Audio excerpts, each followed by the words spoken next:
Mediclaim insurance कोण कोण घेऊ शकतो? जो कधीच आजारी पडत नाही तो मेडिक्लेम पॉलिसी घेऊ शकतो, कारण की तो फिट आहे. ज्याच्याकडे आज पैसे नाहीत तो मेडिक्लेम इन्शुरन्स घेऊ शकतो, कारण आजारी पडल्यानंतर पैसे आणायचे कुठून? ज्या व्यक्तीची कामाच्या ठिकाणी पॉलिसी आहे तो व्यक्ती वैयक्तिक पॉलिसी घेऊ शकतो, कारण कंपनीने मेडिक्लेम इन्शुरन्स देणे बंद केले किंवा नोकरी गेली तर काय होईल?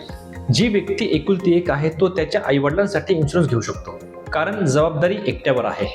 ज्या व्यक्तीची पत्नी एकुलती एक आहे तो त्याच्या सासूसाऱ्यांची हेल्थ इन्शुरन्स पॉलिसी घेऊ शकतो, कारण जावई म्हणून भविष्यामध्ये जबाबदारी घ्यावंच लागणार की राव. ज्या व्यक्तीने नोकरीमधून रिटायरमेंट घेतली आहे त्या व्यक्तीला मेडिक्लेम पॉलिसी मिळेल, कारण की आता कंपनीचा कव्हर नसेल.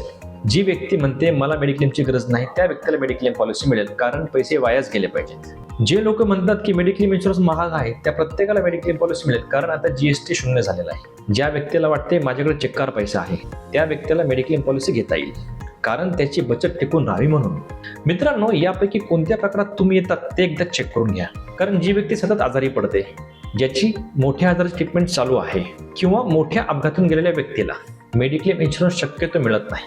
त्यामुळे जर तुम्ही पूर्णपणे फिट आहात, हेल्दी आहात आणि वेल्दी आहात तेव्हा न चुकता आपला मेडिक्लेम इन्शुरन्स करूनच घ्या, कारण की आजारपण आणि अपघात हे सांगून येत नाही, आणि जरी सांगून आले तरी खर्च किती होईल याची आपल्याला कल्पना करता येणार नाही.